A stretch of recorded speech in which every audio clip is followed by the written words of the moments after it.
राजा हरिश्चंद्र की कहानी। भारतीय संस्कृति और इतिहास में सत्य, धर्म और नैतिकता के प्रतीक के रूप में जिन राजाओं का नाम लिया जाता है, उनमें राजा हरिश्चंद्र का स्थान सर्वोपरि है।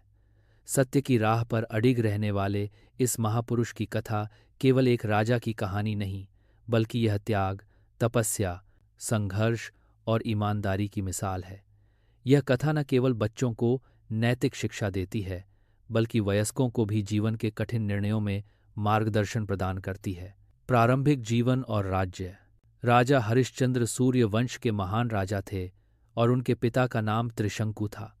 उनका राज्य अयोध्या में स्थित था, जो आज के उत्तर प्रदेश में माना जाता है।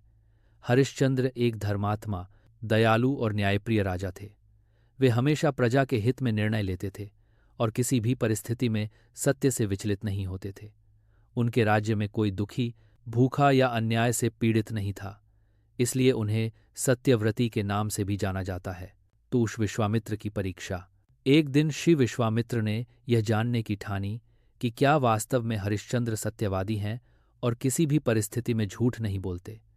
यह परीक्षा देने के लिए उन्होंने एक लीला रची। श्री ने अपने योगबल से राजा को एक स्वप्न दिया, जिसमें राजा ने एक यज्ञ का आयोजन देखा। जब राजा की आंख खुली तो उन्होंने सोचा कि यह सपना नहीं, सच्चाई है, और तुरंत यज्ञ की तैयारी में लग गए।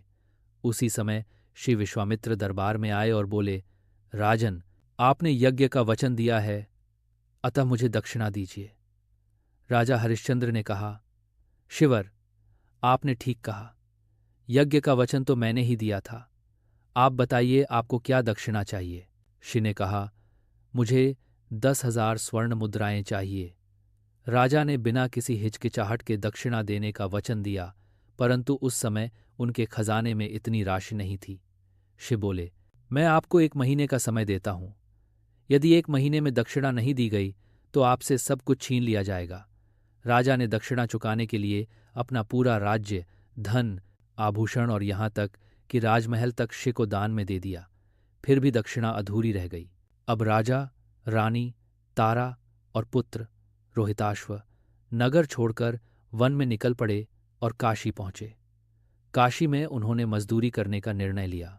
रानी ने एक ब्राह्मण के घर में दासी का कार्य स्वीकार किया और राजा ने एक शवदाह गृह, श्मशान घाट में चौकीदार का काम करना स्वीकार किया। पुत्र का बलिदान। एक दिन रोहिताश्व को सांप ने काट लिया और वह मर गया। रानी अपने मृत पुत्र को लेकर श्मशान पहुंची और राजा हरिश्चंद्र से बोली, हे स्वामी, यह हमारा पुत्र है, कृपया इसका अंतिम संस्कार कर दीजिए।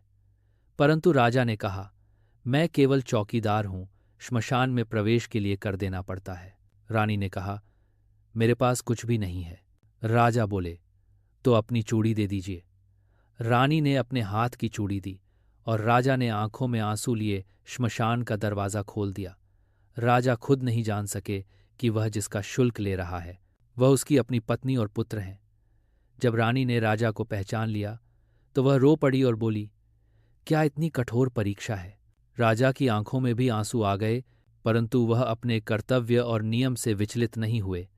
इन्हीं घटनाओं को देखकर श्री विश्वामित्र ने देवताओं सहित प्रकट होकर राजा हरिश्चंद्र की प्रशंसा की। वे बोले, राजन, आपने यह परीक्षा उत्तीर्ण की है। आपके सत्य, तप और धर्म के आगे देवता भी नतमस्तक हैं।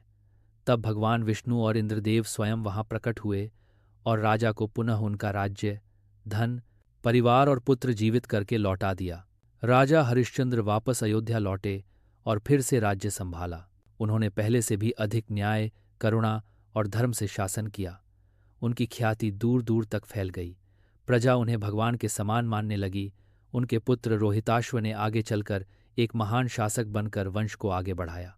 इस कथा से मिलने वाली शिक्षा, राजा हरिश्चंद्र की कहानी हमें यह सिखाती है कि सत्य की राह कठिन हो सकती है, लेकिन उसका फल अमूल्य होता है। धर्म और कर्तव्य का पालन हर परिस्थिति में आवश्यक है।